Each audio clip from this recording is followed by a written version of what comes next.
சேலம் பெரியார் பல்கலைக்கழகத்தில் பணியாளர் நியமனம், பொருட்கள் கொள்முதலில் முறைகேட்டில் ஈடுபட்ட பதிவாளர் தங்கவேலை பணியிடை நீக்கம் செய்ய அரசு நடவடிக்கை எடுத்துள்ளது. சேலம் பெரியார் பல்கலைக்கழக கணினி அறிவியல் துறை தலைவரும் பதிவாளருமான தங்கவேல் மீதான பல்வேறு முறைகேட்டு புகார்கள் அரசு குழுவின் விசாரணையில் நிரூபணமாகியுள்ளன. உள்ளாட்சி தணிக்கை துறை தடையை மீறி கணினி அறிவியல் துறையில் பணி நியமனம், சென்னையை சேர்ந்த தனியார் நிறுவனத்திடம் மென்பொருள் வாங்கி இதுவரை பயன்படுத்தாதது உள்ளிட்ட புகார்கள் நிரூபிக்கப்பட்டுள்ளன. ஒரே நிறுவனத்தில் அரைக்கலன் கொள்முதல் செய்த அவர் ஒரே ரசீதுக்கு 2 முறை பணம் பெற்றுள்ளார். வைஃபை மற்றும் கணினி சார்ந்த சேவைகளுக்கான கொள்முதலிலும் நிதி முறைகேடுகள் உறுதி செய்யப்பட்டுள்ளன. தங்கவேல் மீது நிரூபிக்கப்பட்ட குற்றச்சாட்டுகள் மிக கடுமையானவை என்பதால் மேல் நடவடிக்கை எடுக்க வேண்டியது முக்கியம் என அரசு தெரிவித்துள்ளது. எனவே அவரது பணி ஓய்வை நிறுத்தி வைத்து பணியிடை நீக்கம் செய்யுமாறு துணைவேந்தருக்கு தமிழ்நாடு அரசு கடிதம் எழுதியுள்ளது.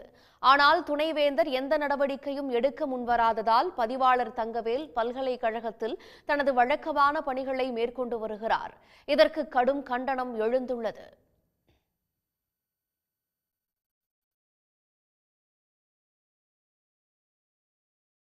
குற்றச்சாட்டை வச்சு அந்த குற்றச்சாட்டு நிரூபணமானதுன்னு சொன்ன பிறகும் அதையும் மதிக்காமல் துணைவேந்தரை அவரை பணியில் நீடிக்க வைக்கிறது மிகப்பெரிய குற்றம். இதை தமிழக அரசும் ஆளுநரும் நடவடிக்கை, ஆளுநரை நாங்கள் கையெழுத்து கேட்டுக்கிறோம். என்ன நீங்கள் தயவு செய்து துணைவேந்தரை உத்தரவு கொடுங்க, பணியிடம் நிற்கப்பட்டு சட்டத்துக்கு முன் நிற்கட்டும். நான் நிரபராதுன்னு அங்கே சொல்லிட்டு வரட்டும். அதை சொல்றதுக்கு பயமா இருக்குன்னா அப்புறம் எதுக்கு தான் இவங்க வேலை பார்க்குறாங்கன்னு தெரியல. ஆசிரியர் சங்கம் இதை வன்மையாக கண்டிக்கிறது. துணைவேந்தரும் உடந்தேங்கிறது ப்ரூஃப் ஆயிருக்கு. இப்போ பழனிசாமி சார் கமிட்டியில் பார்த்தீங்கன்னா அவர் மேலேயும் 5 குற்றச்சாட்டுகள் நிரூபணமானதான் நாங்கள் அறிய வரோம். அப்போ அவர் எப்படி நடவடிக்கை எடுப்பார்?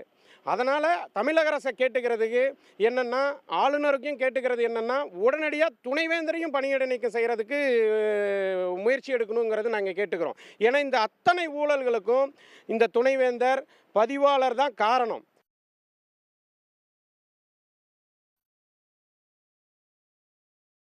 அதிக திறனுள்ள கணிப்பொறிகளை டெண்டரில் குறிப்பிட்டு குறைந்த திறனுள்ள கணிப்பொறிகளை கொள்முதல் செய்த விவகாரத்தில் தங்கவேல் மீது விரிவான விசாரணைக்கு பரிந்துரை செய்யப்பட்டுள்ளது.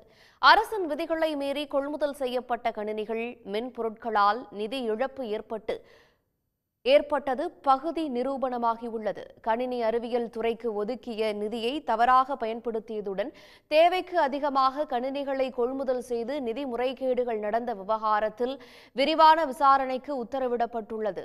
ஆதி திராவிட இளைஞர்களுக்கு நடத்தப்படும் திறன் பயிற்சிகளில் முறைகேடான கொள்முதல் மற்றும் ஊழல் நிரூபணமாகியுள்ளது. பல்கலைக்கழக பணிகளை தனியார் நிறுவனங்கள் மூலம் மேற்கொண்டதிலும் தங்கவேல் முறைகேட்டில் ஈடுபட்டது விசாரணையில் உறுதியாகியுள்ளது. உடனுக்குடன் செய்திகளை தெரிந்து கொள்ள சன் நியூஸ் பெல் ஐகானை கிளிக் பண்ணுங்க.